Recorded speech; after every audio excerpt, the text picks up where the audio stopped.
Barcelona are the new campeones of the Supercopa de España after beating Real Madrid 5-2 in the final. This is our first trophy of the season, first trophy under Hansi Flick, and it's wonderful. Really gives us a confidence boost moving forward in this season, especially now that Cholo's up by 6 after their win today and Real by 5. Anyway, jumping in, the game starts off very intense. We are dominating within those first 4 minutes, mainly Real's have a couple shots on target. Barca gets a corner. We lose possession. There's a remate. Casado tries to win it back. Vinicius gets it off of him. Vinny uses his pace, advances down the pitch, sees Mbappe lingering at the half field. And Balde is there, okay? He tracks back. He does a good job at that. Pedri also manages to move back as well. But Vinny makes some awkward movements that really sucks Pedri into like awkward or like an almost immovable position. So it's really just a 1v1 between Mbappe and Balde. I think Balde does a good job at containing him up until he doesn't step. He takes too long to make the decision to step or not to. And Chesney is just left in an awkward space as well. Within that range, I don't think it's Chesney's fault. Mbappe scores. Now, ultimately, it's just a chain of events from Casado's loss of possession. I'm not too hung up on it. Moving forward, Barca has possession. We move the ball around a bit. I do want to note that Balde has a habit of making passes back to the defense in the center. And today, there was a particular one that was quite bad, where if Inigo Martinez doesn't get it, he literally had to slide to get it. Would have been a goal opportunity for Real.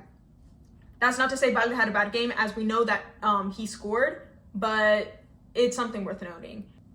Anywho, I do want to talk about that whole like Rafinha and Real Madrid's medical team situation. So during the match, Mbappe rolls his ankle. He takes a minute. He's like, let me keep going. And then ultimately, he's like, I need to be checked out. Real's medical team comes on and they bring their kit. They're examining him in the middle of the pitch. Now, the rule is if it's a keeper, they are to be examined on the pitch. Otherwise, players are to be pulled off. Rafinha, as the captain, he's trying to tell the ref that. He's trying to tell other players, and no one's listening to him. So what does he do? He takes initiative, and he grabs Real's medical team bag and takes it off the pitch. I think it's amusing and entertaining, but ultimately, I do agree that it was a bit too far.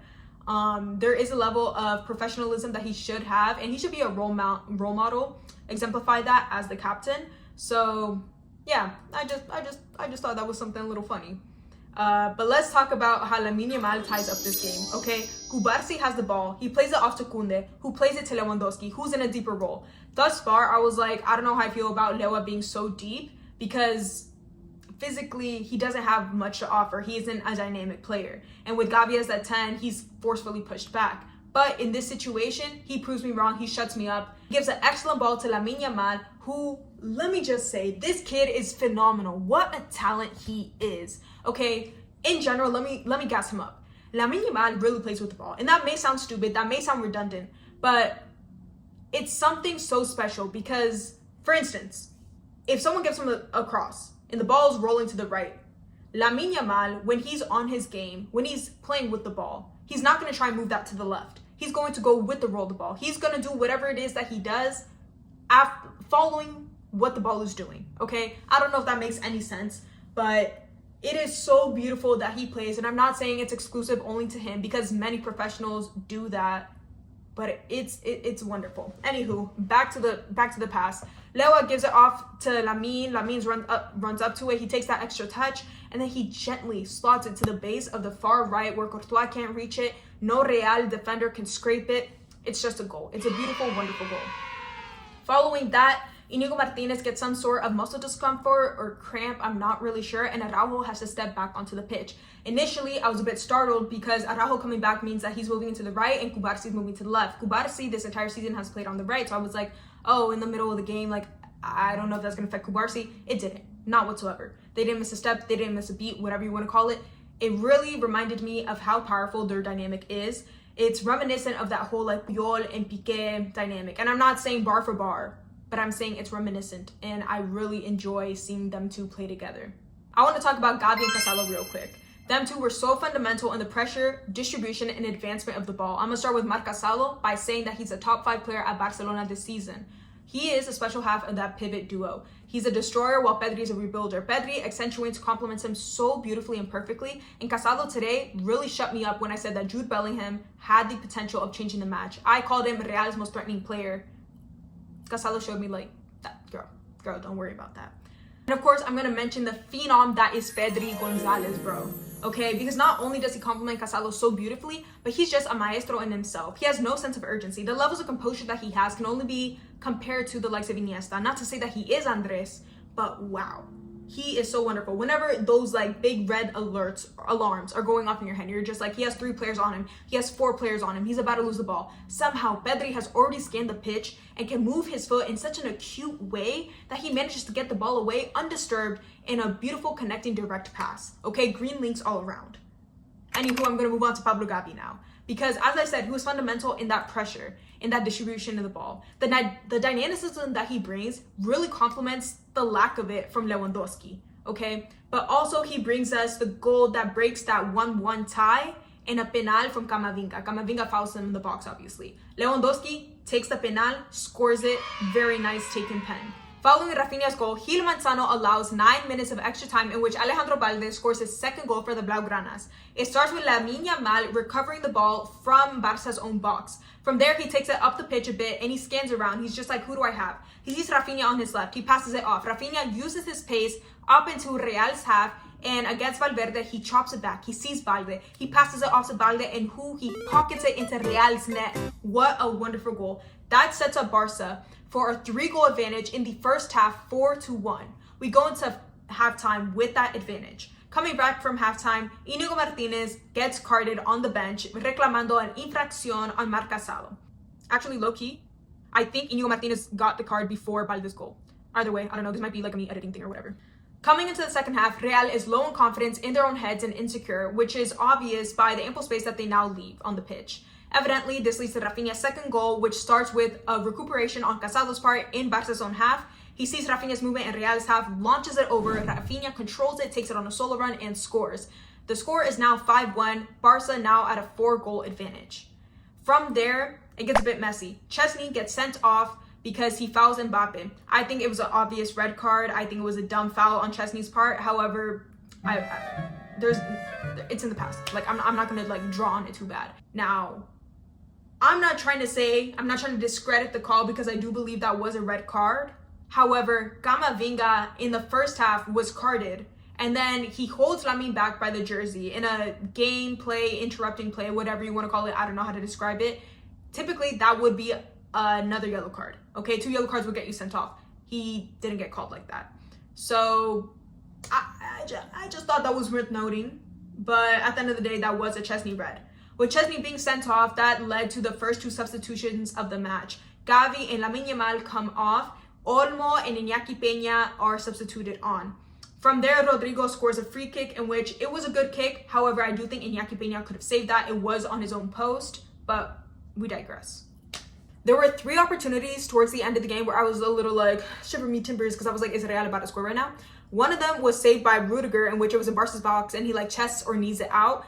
Another one was from Jules Koundé, who makes an excellent tackle to Vinicius, I believe. And the last one was a close range shot from Mbappe, in which Iñaki Peña makes the atejada. In summary about today's match, Barca was the better team, and we had the better individual performances as well. Real Madrid really fell apart. They did not have a team unit. The only players that showed up for them were Valverde, who was playing as a double lateral the entire match because of Lucas Vazquez in there, and Courtois, who made some excellent saves and really saved them in many opportunities. Real Madrid has really showed that they don't have the stamina to maintain an intense performance for a full 90 minutes. I would say today they were intense for maybe 15-20 minutes at maximum.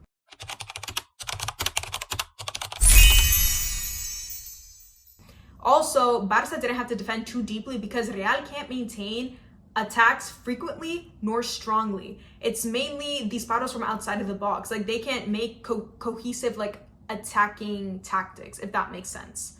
But yeah, an excellent performance from our boys. 2 goals from Rafinha, 1 from Lewandowski, 1 from Lamine Yamal, and 1 from Alejandro Balde. I think my personal favorite performance today was from Lamine Yamal. Secondly, Rafinha, who won man of the match, respectively. I really love Lamine's performance. It was very entertaining to see. Now for player ratings. Chesney, a 6 out of 10 because, girl, what was that foul? What was that red card? Balde, a 9 out of 10 because what a time, what a moment to score your second goal for this team. And also one of his best seasonal displays, easily. Íñigo Martínez, 7 out of 10 solely because he was subbed out so early and there wasn't a lot to go off of, but I think for the time that he was in, he was solid. Araujo, though, the way that he asserted himself, it was so refreshing to see that level of physicality. He silenced Vinicius. He silenced that front three. 9 out of 10. Kubarsi, while I didn't see any defensive errors, he was quite quiet. I'll put him at an 8.5 out of 10. Kunde, 9 out of 10. Following that blunder that caused the penalty earlier in the season, he turned into a shell of himself. He wasn't as confident. Today was completely different. This was like old Kunde for me. I really enjoyed seeing his performance.